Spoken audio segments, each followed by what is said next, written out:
Bismillahirrahmanirrahim. Assalamualaikum warahmatullahi wabarakatuh.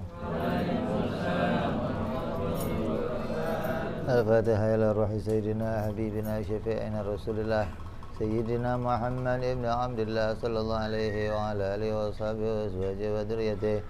Inna Allah ya'li darajatihim bil jannah wa yanfa'una bi asrarihim wa anwarihim wa ulumihim wa nafahatihim wa barakatihim fid dini wal dunya wal akhirah wa yaj'aluna min hisbihim wa yarzuquna mahabbatahum wa yatawaffana ala millatihim wa yahsyuruna fi zumratihim bil afiyatin wa salamatin lahumul fatihah. A'udzu billahi minasy syaithanir rajim. Bismillahirrahmanirrahim. Alhamdulillahi rabbil alamin arrahmanir rahim maliki yaumiddin. Iyyaka na'budu wa iyyaka nasta'in ihdinas siratal mustaqim siratal ladzina an'amta 'alaihim ghairil maghdubi 'alaihim waladdallin. Amin. Bismillahirrahmanirrahim. Nawaitu ta'alluma wa ta'lima wa tadhakkura wa tadhkira wa naf'a wal intifa'a wal ifadata wal istifadata wal hissa ala tamassuki bi kitabillahi wa sunnati rasulillah sallallahu alaihi wasallam wa du'a ilal huda wa dilalata alal khairi ibtigha'a mardatihi wa qurbihi wa sawabihi husnil khatimah ma'al lutfi wal afiyah wa salahil akibah. Bismillahirrahmanirrahim. Alhamdulillahi rabbil alamin. Wassalatu wassalamu ala asyrafil anbiya'i wal mursalin Sayyidina wa habibina wa syafi'ina wa maulana Muhammadin wa ala alihi wa sahbihi ajma'in. Amma ba'du. Qala musanniful kitab rahimahullahu wa nafa'ana bihi wa bi'ulumihi fid darain. Allahumma aftah qulubana futuhal arifin wa bihikmatika wansur alaina birahmatika ya arhamar rahimin. Ila anqal. Masih dalam pembahasan cabang-cabang iman.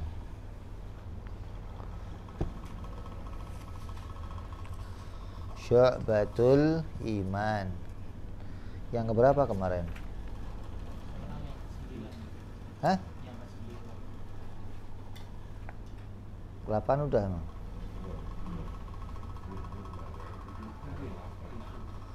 Yang ketujuh, iman kepada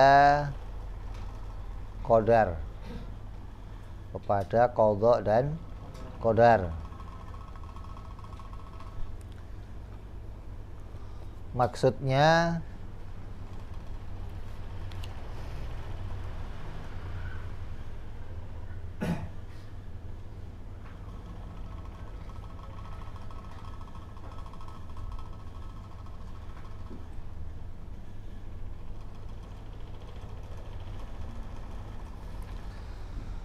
bahwa tiap orang yang beriman wajib membenarkan di dalam hatinya tentang qadar, tentang adanya takdir.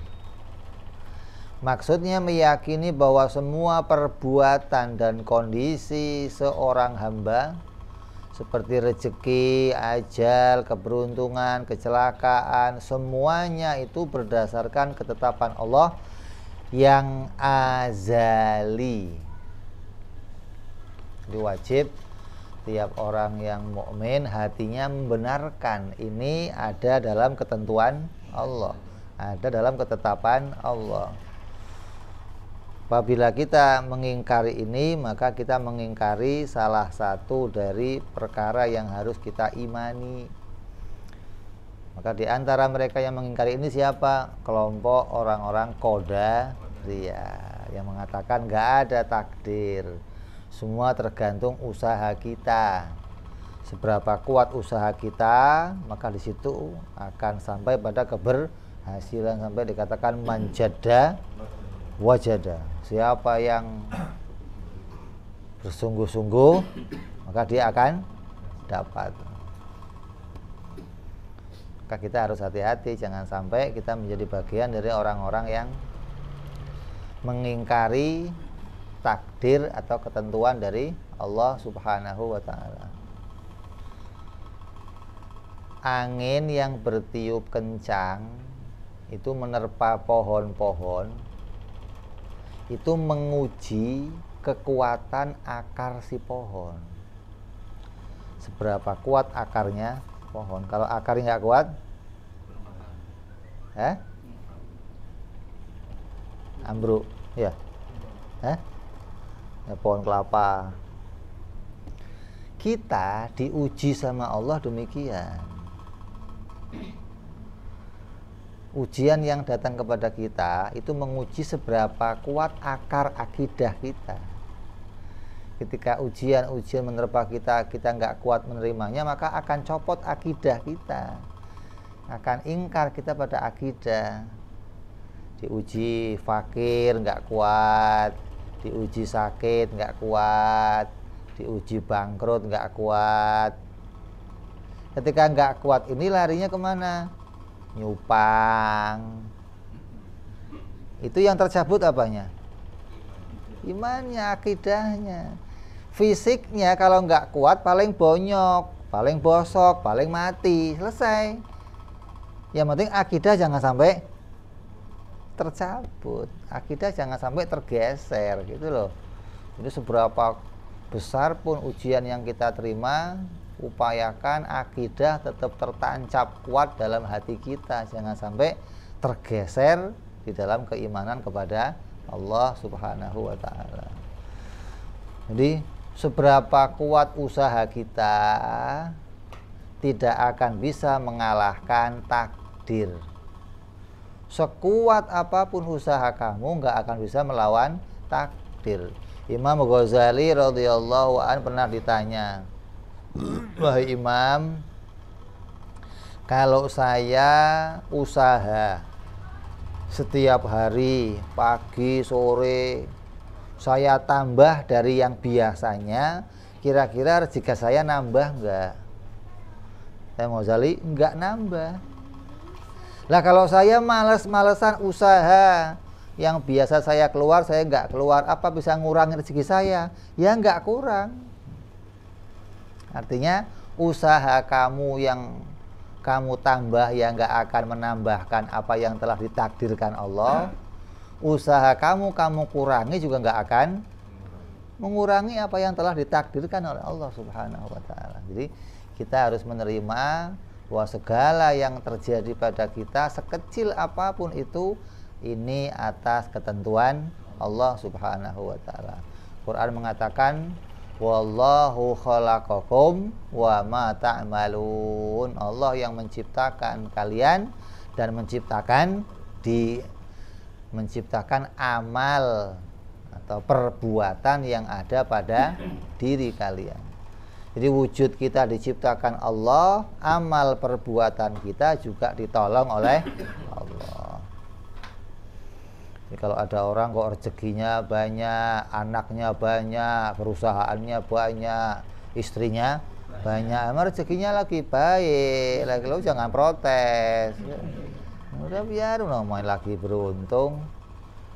Kalau lihat orang kok ujiannya lagi taab, keadaan dirinya lagi menurun, kerja yang dipecat, perusahaan bangkrut, bini kabur, stop-stopnya orang udah itu, ha?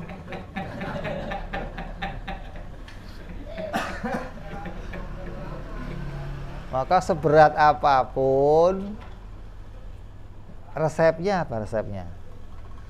Resepnya apa? Biar kita itu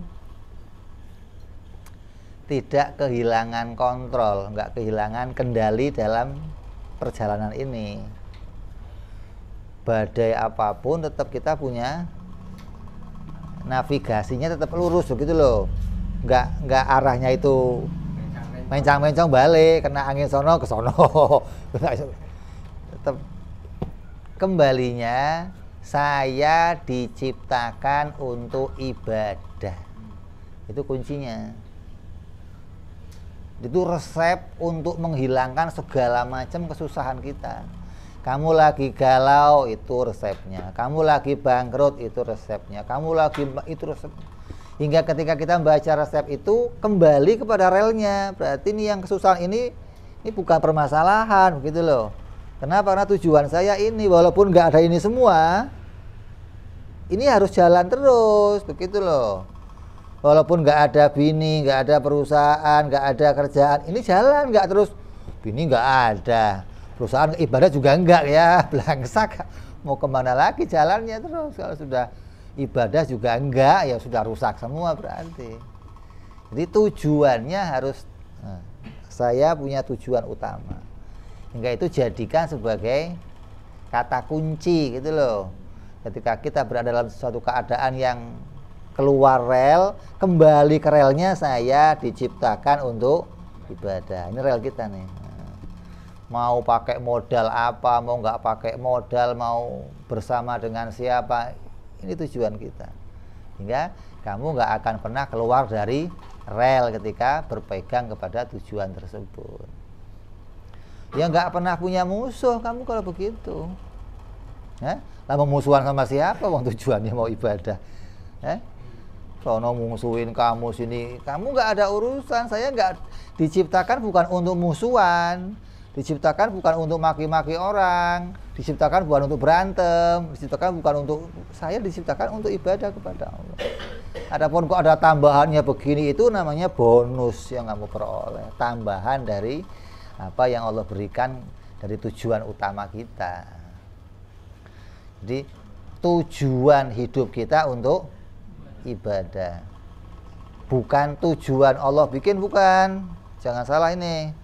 Tujuan kita hidup untuk ibadah, bukan tujuan Allah bikin. Kalau Allah bikin nggak ada tujuannya, Allah bikin nggak ada gharadnya, Allah bikin nggak ada maksud tertentu gitu. Kalau kita, kita kan punya tujuan, punya arah, punya harapan. Jadi semua itu celaka, keberuntungan, semuanya ada pada takdirnya Allah Subhanahu wa ta'ala. Jangan dibatasi cuma 3, rezeki, jodoh, mati. Yang lain enggak. Semuanya lengkap, ya rezeki, ya jodoh, ya mati, ya apes, ya beruntung, ya apa saja yang menyangkut diri kita, itu semua ada dalam takdirnya Allah Subhanahu wa ta'ala. Terus kadang ada orang yang aneh, kalau sudah takdir semua, kita ngapain doa lagi, Beb? Ngapain usaha lagi, Beb? Ini orang nggak senang kerjaan memang. Nggak senang dikasih kerjaan. Lah, doa kan kerjaan. Usaha juga kerjaan. Lah, nggak ada urusan sama takdir. Usaha saja. Wong kita bisa usaha, itu kenikmatan dari Allah. Kita bisa doa, kenikmatan dari Allah. Lah, ngapain saya doa? Doanya kita kepada Allah itu mendekatkan diri kepada Allah. Kayak kamu ngerayu bapak kamu, Pak, beliin sepeda sih Pak, Pak, beliin HP Pak. Tujuannya apa? Mendekatkan diri, mengakrabkan diri gitu loh, manja-manjaan gitu loh maksudnya. Bukan yang penting takdir ya sudah, syukron ya Allah. Lu kayak laku dengalem marane. Itu doa itu begitu sama Allah. Urusan ngasih, ya urusannya Allah, nggak ada urusan. Kan saya udah minta kok nggak dikasih, lah nggak ada urusan. Tuhan pelit, udah minta berkali-kali nggak dikasih-kasih, lu nggak ada urusan. Minta itu kita mau mendekatkan diri kepada Allah Subhanahu wa ta'ala. Terus dapat apa lagi? Dapat pahala. Doa itu bagian dari ibadah. Patuh perintahnya Allah, ud'uni, minta kepadaku. Kita kan nggak itu, astajibnya penting, astajibnya kapan ya Allah? Astajibnya kapan ya Allah? Yang diurusin astajibnya aja. Bukan urusan mintanya itu apa hikmahnya, bukan. Jadi makanya wali-wali itu kerjaannya doa. Mau jalan doa, mau duduk doa. Dari ranjang mau kakinya turun, Doa, langkah doa semua. Kenapa? Dengan lagi mau mendekat diri kepada Allah, lagi mau manja sama Allah, mau takarrub sama Allah, begitu loh. Jadi jangan terus kalau sudah mentang-mentang sudah takdir semua, jadi nggak usah jadi jabariyah. Agak begitu. Jadi jangan sampai iman sama takdir menghalangi amal ibadah. Terus kalau mau beramal harus jadi qadariyah. Oh enggak, qadariyah orang-orang yang tidak mengingkari adanya takdir. Mereka menganggap Allah enggak mentakdirkan apa-apa. Allah pokoknya menciptakan kita. Selanjutnya terserah kamu mau usaha kayak mau apa kayak, berhasil ya tergantung kamu, gagal juga tergantung. Ini pendapat bukan pendapat Ahlus Sunnah wal Jamaah. Terus cabang yang ke-8, beriman bahwa semua makhluk yang telah mati akan dibangkitkan kembali dan digiring ke padang mahsyar. Semuanya akan berdiri di tanah yang berwarna putih, namanya ardul baydha. Tanah yang berwarna putih, tanah yang menggantikan bumi yang sekarang kita injak. Dikatakan tanahnya berwarna putih, sebagai mengatakan putih itu maknanya perak. Sudah tanahnya perak, mataharinya deket, lu pakai seng aja panas, pakai perak. Ente siang-siang naik asbes di atas, jalan kaki di seng di atas. Allah, ini tanahnya semuanya perak. Pakai sepatu nggak nanti itu? Pakai sendal nggak nanti? Kalau ente khawatir nanti kubur minta pesan sendal, tolong saya bawa itu. Biar nanti kalau bangun aman. Pada saat itu semua manusia dalam keadaan berbeda-beda sesuai dengan amal ibadahnya. Bangkitnya kita dari kubur nanti nggak sama dengan keadaan fisik kita di dunia. Fisik kita di dunia sama semua, tapi nanti ketika bangkit fisiknya akan berbeda-beda sesuai dengan amalnya. Ada yang badannya manusia, mukanya babi. Ada yang badannya orang, mukanya orang, tapi gerowak semua, tinggal tulang-tulang. Ada yang keadaan badannya dalam keadaan bau yang luar biasa, sampai orang dari jauh menyingkir ketika dia datang, busuk sampai orang nggak mau dekat sama dia. Fisiknya itu berbeda-beda sesuai amal yang perbuat, hingga orang bisa tahu, oh ini amalnya dulu begini amalnya. Ada yang nanti di akhirat bangkit kayak orang teler, serupan, ini ahli riba. Orang yang dengan riba bangkit nanti di akhirat kayak orang kesurupan, orang. Ada yang bau, para pezina, baunya luar biasa. Ada yang pemabok, ada yang nggak pakai kerudung, akan dalam keadaan bermacam-macam. Berbeda-beda keadaannya sesuai dengan amal perbuatannya. Ada yang menunggangi hewan, Allah kasih kendaraan untuk jalan nanti di akhirat. Udah nggak ada panas-panasnya, udah di ruangannya AC ya. Haltenya itu halte yang AC sampai nanti selesai acara. Ada yang udah haltenya panas, pengak, isinya teriakan macam-macam. Itu halte umum itu, halte VIP ya ada. Kan di stasiun juga halte beda-beda ya. Ada ruang tunggu VIP, ada ruang tunggu ekonomi, ada ya. Maka nanti para aulia-aulia, para ulama Allah tempatkan di tempat-tempat yang istimewa, yang dinaungi dengan naungan Allah, diberikan kemudahan, diberikan. Tapi walaupun demikian, semuanya tetap dalam keadaan kekhawatiran yang tidak pernah berhenti nanti di akhirat. Bahkan para nabi. Kenapa? Karena begitu menyeramkannya situasi di akhirat nanti. di mana para malaikat dijadikan oleh Allah, dimunculkan dengan keadaan yang besarnya luar biasa. Dan itu mengelilingi kita manusia. Manusia di tengah yang banyak, malaikat berkeliling. Dan sikapnya malaikat nggak ada halus-halusnya. Yang dilihat hanya manusia, yang ketika diperintah maka akan diangkat rambutnya, dipindahkan ke tempat yang lain, gumrang. Ambil gumrang. Itu semua manusia siapapun akan bergetar hatinya. Nggak ada yang saya nggak bakal diangkat, tenang. Nggak ada begitu, nggak ada. Nggak ada. Semua khawatir kalau dirinya itu situasi yang begitu dahsyat.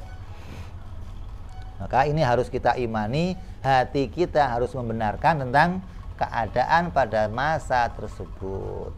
Allah yang akan menjadi raja pada masa itu, yang akan menguasai segala kejadian. Maka disebut Maliki Yaumiddin, raja, arti yang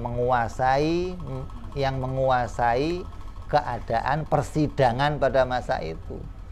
Semua manusia yang ada tunduk kepada aturannya Allah pada masa itu, nggak ada satupun yang bisa protes, nggak ada satupun yang bisa ingkar kepada keadaan pada masa itu.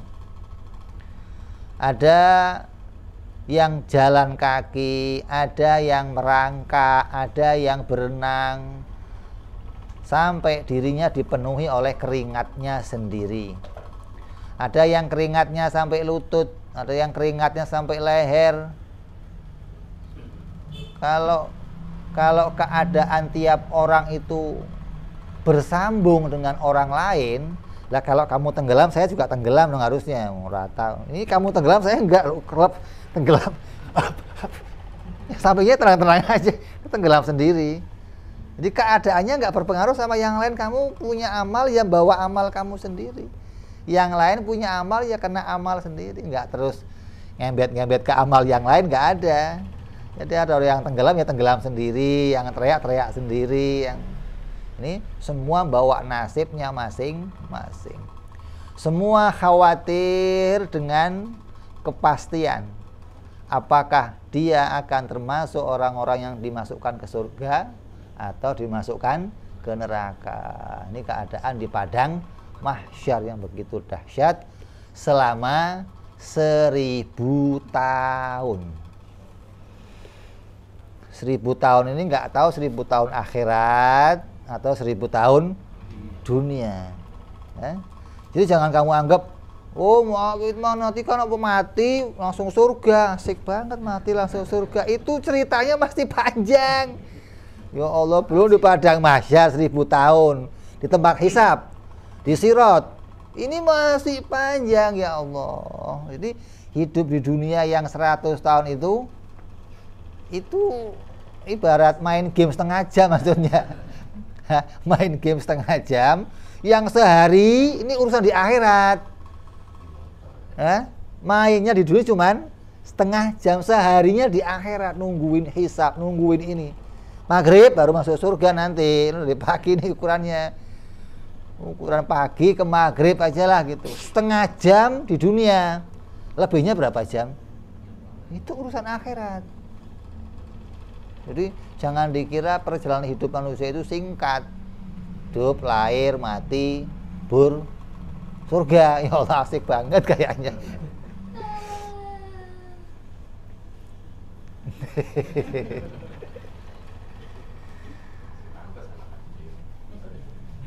Maka ini kita harus membenarkan. Ada nggak yang ingkar ini? Banyak. Nggak ada kiamat. Dunia mah ada terus. Kalau mati reinkarnasi jadi kucing. Jadi kucing baik, reinkarnasi jadi manusia lagi, balik lagi terus begitu. Jadi dunia nggak ada, selesainya nggak ada. Puter begitu. Ini ada orang-orang yang ingkar demikian. Makanya harus hati-hati, jangan sampai di hati kita terselip yang demikian. Makanya ketika ada berita tentang berita tentang alamatus sa'ah, tanda-tanda hari kiamat, itu berita yang berharga dari Nabi. Untuk apa? Untuk menolak semua dukun-dukun yang mengatakan akan terjadi hari kiamat. Tahun 2002 akan terjadi kiamat. Ini dari mana beritanya? Kita punya alamat usaha dari Nabi, yang lain selesai dah. Mikir. Udah nggak ada yang bisa nakut-nakutin kamu, nggak besok kiamat, nggak ada. Udah turun Dajjal, belum, ya masih jauh berarti. Udah turun Nabi Isa, belum, ya masih jauh, jangan cerita kiamat deh. Jadi kamu nggak akan dibohongi, nggak akan ditakut-takut sama berita-beritanya orang-orang yang dukun-dukun yang membuat perkiraan tentang kiamat. Sampai yang bikin bunker, disiapin makan untuk ngurusin biar selamat dari hari. Lah kalau kamu kok selamat hidup di bunker, itu kamu mau ngapain muncul, nggak ada orang. Pikirannya nih loh.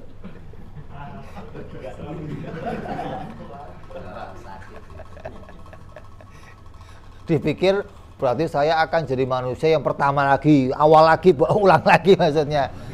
Allahu Akbar. Ini pikirlah kapan selesainya. Ini di antara cabang-cabang keimanan yang harus kita benarkan yang ke-8. Yang ke-9, beriman bahwa surga adalah tempat yang disediakan sebagai tempat kembalinya orang-orang yang beriman. Ya, ini orang yang mati dengan membawa iman. Walaupun awalnya kafir, tapi karena matinya membawa iman, maka dia tidak kekal di neraka. Wajib iman nih. Setiap orang yang mukmin pasti masuk surga. Harus diimani. Setiap orang mukmin pasti masuk surga. Mau lambat mau cepat gitu loh. Mau lewat tol, mau lewat bawah. Kalau yang cepat lewatnya tol, yang repot bawah, lampu merah, ketemu pasar, macet loh. Pokoknya yang di atas sudah nyampe, dada. Semua pasti masuk surga walaupun awalnya kafir. Intinya di mana? Waktu mati. Matinya husnul khotimah atau itu menentukan. Jadi bukan awalnya mukmin, bukan. Yang penting akhirnya apa status kamu gitu loh. Status akhirnya mukmin, ya selamat sudah. Kok status akhirnya kafir, yang awal-awal sudah hilang semua, nggak ada gunanya. Jadi maka dikatakan intinya atau poinnya, puncaknya bagaimana kita berhasil melewati sakaratul maut. Ketika kok sakaratul maut bisa berhasil dengan baik, maka mati dalam keadaan husnul khatimah, itu jadi modal utama kita untuk bisa masuk surganya Allah Subhanahu wa ta'ala. Maka setelah disiksa di neraka, ini orang-orang yang tadinya kafir jadi mukmin berbuat maksiat, lalu dia akan dimasukkan ke dalam surga. Saat disiksa di neraka, orang mukmin mati rasa. Paling geseng doang, pokoknya taunya angus hitam loh. Urusan rasanya nggak ngerasain. Kenapa?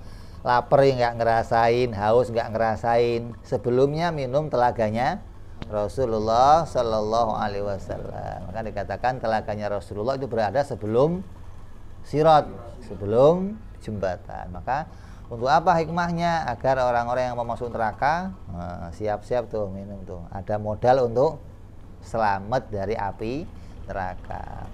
Setelah nanti selesai masa hukumannya, maka akan diangkat masuk ke laundry. Di laundry dulu, cuci lama nyucinya itu. Lo kira gosongnya langsung. Pakai pakaian surga baru menuju surga.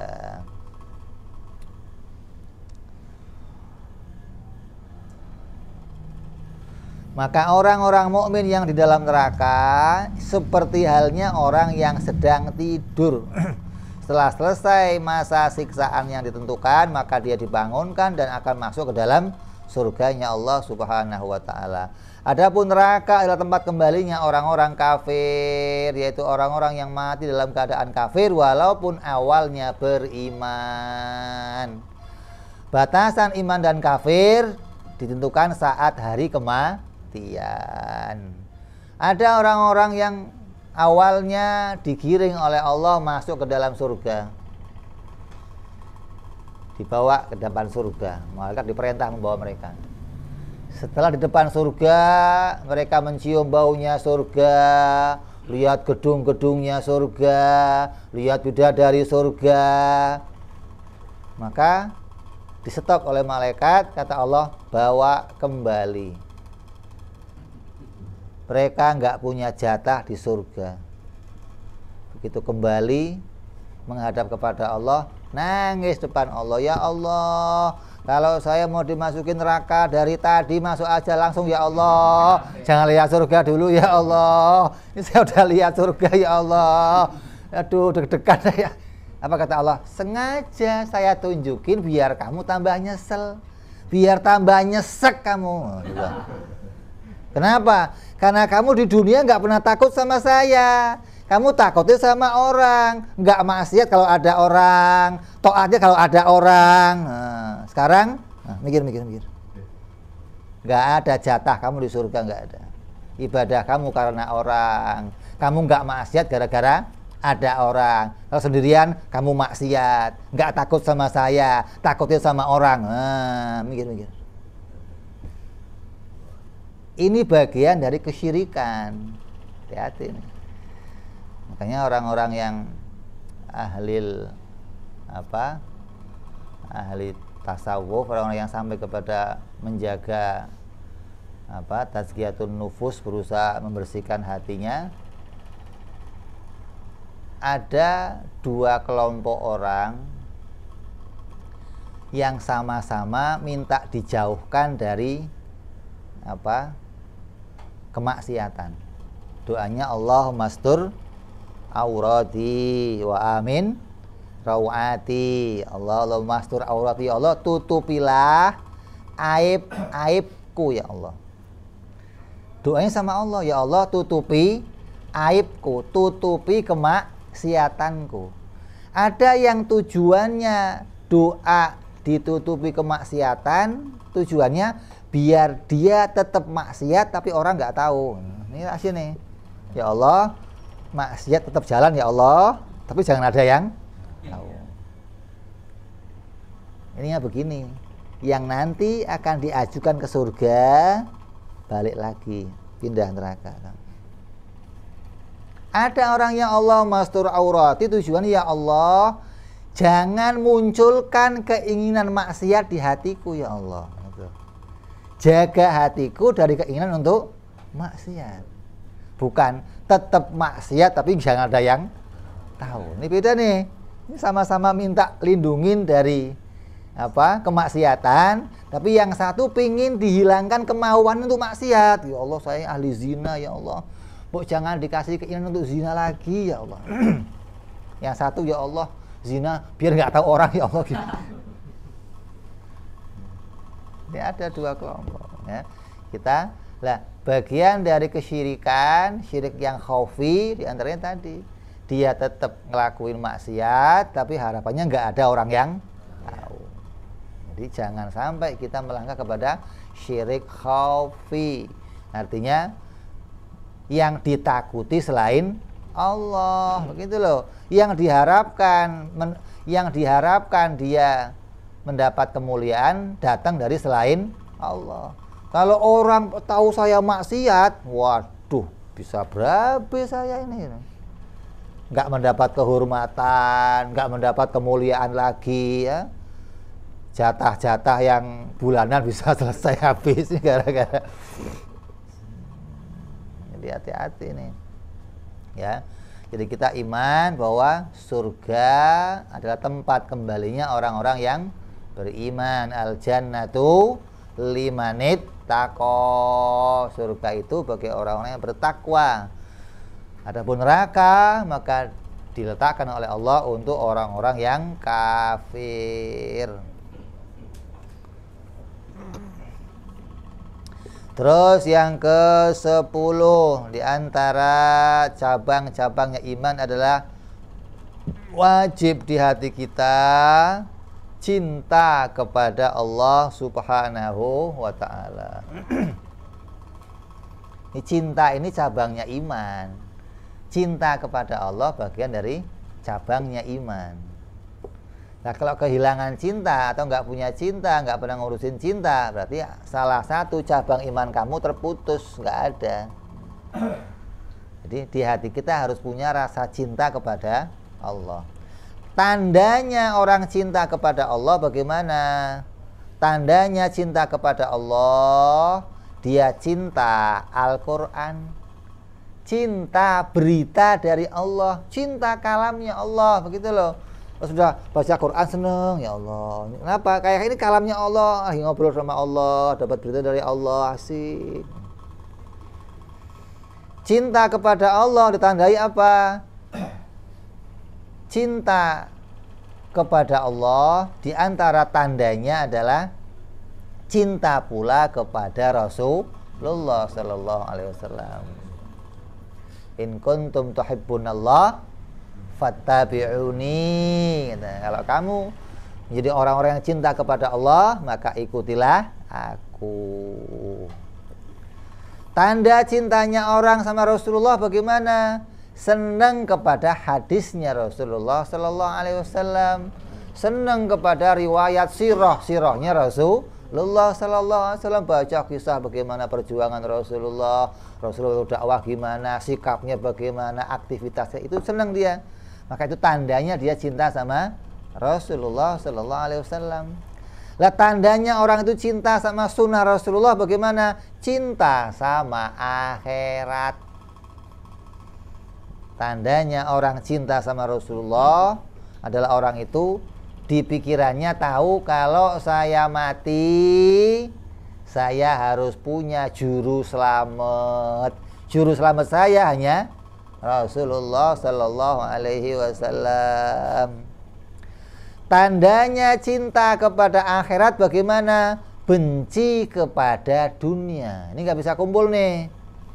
Cinta akhirat sama benci dunia nggak bisa kumpul. Saya mah cinta akhirat, cinta dunia, nggak bisa. Harus salah satu, kamu cinta dunia atau cinta. Nggak bisa. Saya mau cinta akhirat, dunia juga cinta. Ya, nggak kumpul, nggak ketemu itu. Dianggap mau bini dua gitu. Nggak ketemu. Surga, akhirat sama dunia itu bukan dua istri, tapi ibu sama anak, gitu. Kalau kamu dapat ibunya, dapat anaknya. Kalau dapat anaknya, ya nggak dapat ibunya, gitu loh. Maka kalau kamu dapatnya akhirat, anaknya ikut ke kamu nanti. Jangan bini dua, loh, cinta akhirat, cinta dunia, nggak nyambung namanya. Tandanya orang benci dunia apa? Hanya mengambil harta secukupnya untuk bekalnya modal ke akhirat. Loh, ini tandanya nih. Kalau ada orang kok cinta akhirat tapi kayak korun, ini dobol. Cinta akhirat tapi kayak korun. Hari-hari kerjanya ngumpulin harta aja. Enggak beres. Hatim bil Unwan, seorang ulama berkata, barang siapa mengaku memiliki 3 hal tapi tidak melakukan 3 hal, maka dia pembohong. 3 hal yang pertama, orang yang mengaku cinta kepada Allah tapi tidak menjauhi larangannya Allah, maka itu termasuk pembohong. Cinta sama bapaknya tapi nggak nurut sama, lah nggak nyambung kan. Nah kalau kamu cinta sama Allah ya nurut sama Allah. Orang yang mengaku cinta kepada Nabi tapi tidak pernah cinta kepada orang fakir, nggak pernah ngurusin orang fakir, nggak pernah demen sama orang fakir, tetangganya fakir nggak tahu, atau minta-minta fakir nggak tahu, tapi ngomong cinta sama Nabi, itu pembohong. Terus yang ketiga, orang yang mengaku ingin masuk surga tapi tidak menafkahkan hartanya untuk melakukan ketaatan, itu namanya pembohong. Pingin masuk surga tapi nggak pakai modal gitu loh maksudnya. Saya mah senyum aja lah. Kan ibadah senyum, Sur. Senyum adalah bagian dari ibadah. Saya modal senyum. Saya ketemu orang, lu sedekah, ini sudah sedekah Pak. Senyap, senyum, senyap, senyum. Kurang ajar.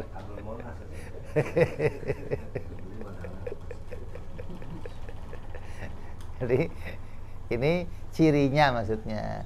Semua kan ada alamatnya. Kamu jadi orang beriman ada alamatnya. Kamu orang Islam ada alamatnya, gitu kan? Nah kalau nggak ada alamat, berarti kamu ngaku, bukan yang sebenarnya namanya itu.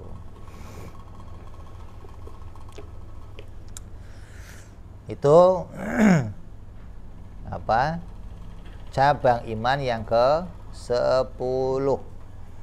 Bagian dari yang wajib kita benarkan dalam hati kita tentang wajibnya tiap-tiap orang yang beriman cinta kepada Allah Subhanahu wa ta'ala. Terus yang ke-11, takut pada siksanya Allah. Wajib dibenarkan. Siapapun yang mendengar ancaman Allah wajib takut. Ini yang sering kebablasan orang yang kebanyakan jais. Hati-hati nih. Ini kalau kelelekan jais bisa nggak takut ini kamu, hati-hati. Raka. Oh, hati-hati nih. Walaupun la ta'thira, walaupun nggak bisa bikin taksir apa-apa, harus kamu yakini, tapi kamu harus takut ketika diancam. Setiap ada ayat ancaman, ya Allah lindungi saya, ya Allah berkati saya, ya Allah.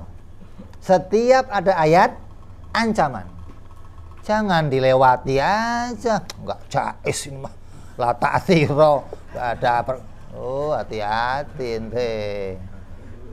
Kamu kalau diancam, dipendung sama bapak kamu, ini pendung, la ta'thira. Oh, hati-hati. Double gebuknya nanti sama kamu, hati-hati. Walaupun kamu tahu, tapi kamu cuma disuruh diperintah sikapnya takut gitu loh. Iya Pak, takut Pak, ya udah begitu. Terus jangan pakai ngeyel, jangan ngelotak.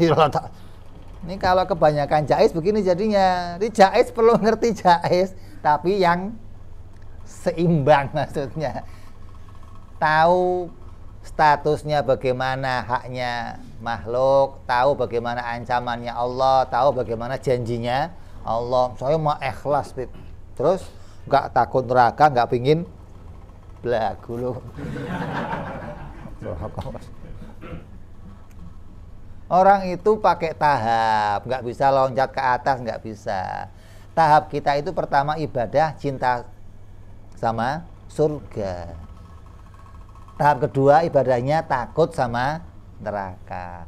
Tahap ketiga ibadahnya baru ikhlas karena Allah. Nggak bisa kalau kamu loncat, nggak bisa.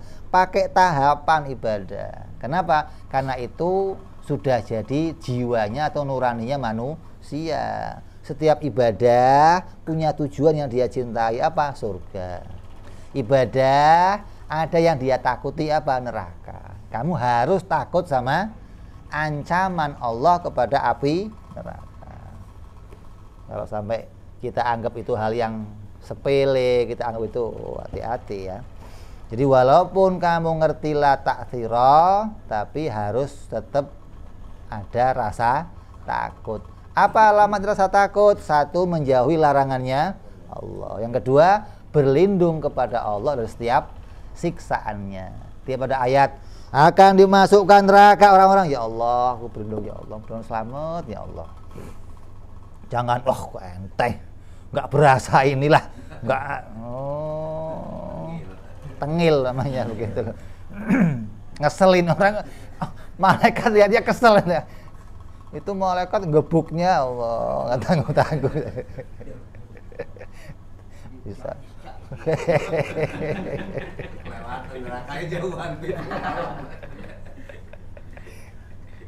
Kalau ada batasnya, nggak ada batasnya, nyemplung juga. Terus yang ke-12 di antara cabang-cabangnya iman yang wajib kita yakini, benarkan dalam hati kita bahwa setiap orang yang beriman harus mengharapkan rahmatnya Allah dengan cara menjalankan perintahnya, berharap mendapatkan rahmat Allah, tidak mengandalkan keadaan dirinya sendiri. Apapun yang kamu kerjakan, apapun yang kamu harapkan, apapun tujuan kamu, harapannya dirahmati oleh Allah Subhanahu wa ta'ala. Jadi nggak ada hasil dari diri kita, nggak ada. Yang kita harapkan adalah pertolongan Allah, rahmatnya Allah, karunia dari Allah Subhanahu wa ta'ala. Lah cara orang yang mengharap rahmat Allah caranya gimana? Ya beramal. Sholat itu memastikan kamu surga enggak? Terus sholat jadi apa? Alamat. Gitu loh. Ketika kamu sholat, kamu punya alamat masuk surga. Nah, kalau nggak sholat, alamatnya mana? Orang sholat kagak, surga ya Allah mudah-mudahan. Ini orang minta alamat neraka. Jadi bukan alamat dapat rahmat yang begitu. Alamat dapat rahmat itu Allah ngasih kamu amal gitu loh. Kalau Allah ngasih kamu amal, alamatnya kamu diberi rahmat oleh Allah, kemungkinan ada masuk surga. Tapi kalau nggak punya amal, ya nggak punya alamat, bisa nggak masuk surga? Urusan Allah. Tapi alamatnya nggak ada. Kamu nggak punya kebanggaan, nggak punya harapan untuk bisa masuk surga ketika kamu nggak punya amal, gitu loh. Mendung itu alamatnya apa? Pasti nggak? Ya enggak. Tapi ketika mendung, kamu siap-siap, jemuran diangkatin, yang mau pergi nggak jadi. Kenapa? Alamat mau hujan. Nah begitupun kita ibadah, sholat, puasa, haji, itu kita mendekatkan diri untuk dapat apa? Alamat mendapat rahmatnya Allah Subhanahu wa ta'ala. Makanya jangan mengandalkan ibadah. Banyak orang yang sudah ibadah, alhamdulillah, lega gua, tenang. Ada begitu? Kalau udah habis sholat, kayak tenang, udah nggak punya beban, adem saya. Surga ya. Tanya. Enak aja. Hadisnya orang yang pergi haji nggak ada pahala lain selain surga. Walaupun kamu hajinya setahun 2 kali, ada. Itu nggak bisa kamu jadikan jaminan masuk. Kenapa? Itu alamat kamu dirahmati oleh Allah. Harapannya ya dapat rahmatnya Allah. Hadis Nabi apa? Tidak ada satupun orang yang bisa masuk surga karena amalnya. Itu loh. Sahabat nanyalah, kalau engkau ya Rasulullah, walaupun saya, kecuali saya dilimpahi Allah dengan rahmatnya, karunia-Nya, maka rahmat itulah yang membuat saya masuk surganya Allah, bukan amal saya, bukan. Maka jangan menggantungkan diri dengan amal, tapi gantung sama rahmat. Lah amal buat apa kalau begitu? Untuk alamat. Kamu bisa gantung rahmatnya Allah karena punya amal. Kalau nggak punya amal, mau gantungin apa? Itu nggak ada gantungannya, mau gantung kemana? Gitu loh, nggak ada jalannya gitu loh maksudnya. Ya, jadi jalannya untuk menggantung pada rahmatnya Allah adalah punya amal yang kita perbuat. Maka perbuatlah banyak amal agar bisa banyak mengharapkan rahmatnya Allah. Coba wali-wali, walau sama amal ya Allah nggak ada habisnya. Ini baca kitabnya Habib Abdullah bin Alwi Haddad, coba baca wirid harian. Wirid hariannya tak Itu kalau kita baca, kamu nggak sempat ke kantor, nggak sempat, ya Allah kapan kelarnya, dari bangun tidur sampai mau tidur lagi, lengkap. Insya Allah. Itu dia baca itu, ya bisa masih keluar, bisa nemuin tamu, bisa jalan-jalan. Kenapa? Karena sudah jadi harian dia. Jadi hidupnya diisi dengan mengharapkan rahmatnya Allah. Dengan apa? Ya dengan memperbanyak amal. Nah kalau ada orang mengharap rahmat Allah tapi nggak beramal gimana? Jika hanya mengharap rahmat Allah saja tidak mau melakukan amal, termasuk orang-orang yang tertipu. Seperti orang yang maksiat terus mengharap syafaatnya Nabi, itu tertipu namanya. Maksiat jalan, salawat jalan, ini repot. Hah? Ini kok maksiat? Kan ada salawat, nanti ada syafaat Nabi. Ngimpi lu. Gitu. Namanya tertipu. Orang yang bisa mengharap syafaat Nabi mestinya usaha untuk berhenti dari maksiat, menjauhi maksiat. Maka ketika selesai berhenti maksiat, dosa yang kemarin mudah-mudahan dapat syafaatnya Nabi untuk diampuni sama Allah. Begitu pantasnya. Ini bukan maksiat jalan terus, sholawat jalan terus. Ini nggak nyambung namanya. Sama dengan ini, ibadah kagak, ngarep rahmatnya Allah. Ini nggak nyambung gitu loh. Gimana sih orang? Ini namanya kamu tertipu. Rahmatnya Allah kan luas. Ya luas juga ada jalannya untuk dapat gitu loh. Bukan mentang-mentang luas terus jalannya apa saja bisa dapat. Enggak, Allah kasih jalan. Nih jalannya. Nih yang nggak boleh, nih yang boleh, begitu. Ya. Sehingga kita wajib membenarkan dalam hati kita bahwa mengharapkan rahmatnya Allah untuk melakukan semua amal perintahnya dengan cara melakukan amal perintahnya. Karena amal itulah yang menjadi jalan kita mengharapkan rahmatnya Allah. Tanpa amal kamu nggak punya harapan mendapat rahmatnya Allah. Makanya perbanyak amal walaupun kecil. Jangan cari amal yang susah-susah. Pingin hatam Quran sebulan, akhirnya pagi baca Quran, siang Quran, malam Quran, sebulan full hatam. Lega ya Allah, alhamdulillah. Habis itu setahun nggak baca lagi. Kenapa? Capek gua. Lah ngapain sebulan, lo pengen sebulan? Nggak, 10 tahun hatam nggak apa-apa, yang penting istiqomah, jalan terus. Habis sholat 1 ain, pendek kan, 1 ain ke ain baca. Habis sholat 1 ain, nah. Atau tiap maghrib 1 ain, nggak apa-apa, yang penting istiqomah, jalan terus. Jangan sekali amal pengen hatam Quran seminggu. Waduh, hatam Quran seminggu ya bisa nggak sempat kemana-mana ente, ya. Pokoknya 1 hari diukur. Ini kalau seminggu berarti 30 juz bagi 3, sehari harus 3 juz. 1 juz 15 lembar, berarti sehari harus, wah ya nggak kemana-mana ente ukur begitu. Nggak usah pakai target amal, nggak usah saya mau amal sekian.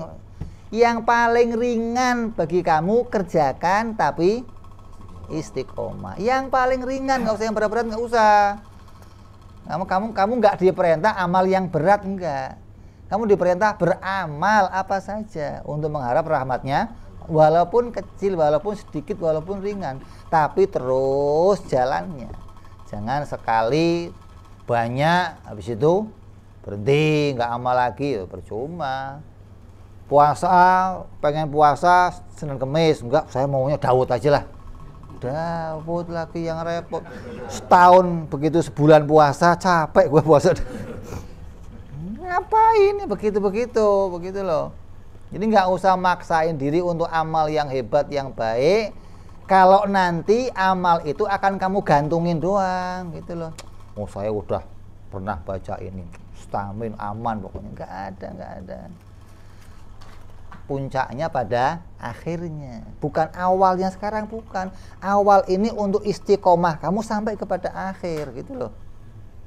Kalau awal ini nggak bisa istiqomah, ya kamu nggak akan bisa sampai akhir amalnya, walaupun kecil terus sampai akhir. Nanti akhirnya jadi baik. Puncaknya di mana? Di akhir nanti, bukan puncaknya di awal ini, bukan. Amal banyak, wiridang sekian kali, ribuan kali, sholawat ribuan kali, puasa, tapi nggak sampai akhir. Lah ngapain gitu loh. Akhirnya juga jelek-jelek juga. Ya ini intinya di akhir malah kok. Jadi walaupun sedikit kerjain terus sampai nanti akhirnya menjadi baik gitu loh. Mati dalam keadaan baik, itu harapannya begitu.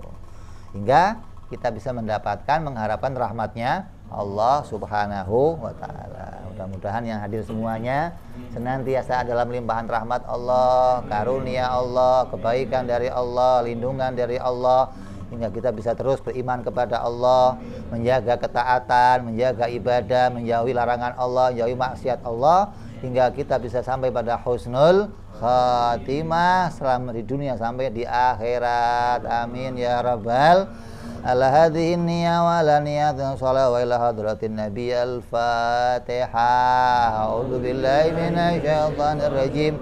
Bismillahirrahmanirrahim. Alhamdulillahi rabbil alamin arrahmanir rahim maliki yaumiddin. Iyyaka na'budu wa iyyaka nasta'in ihdinas siratal mustaqim.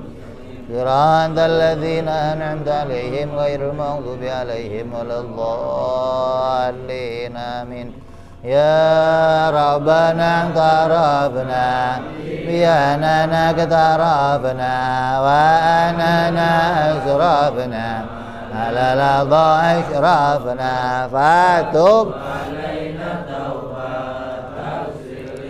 lihauba wastur lana aurati wa amini rawati wa firli walidina Rabbi wa mauludina wal ali wal ihwani wa sairil hilani wa kulli dhi mahabbah au jiratin wal muslimina ajma' mina rabbi isma fadlan wajudan manna la biktisabi minna bil mustafa rasulina dhabi kulli suli salla wa sallam rabbi alaihi andal habbi wa alihi wa sahbi idada tasi suhbi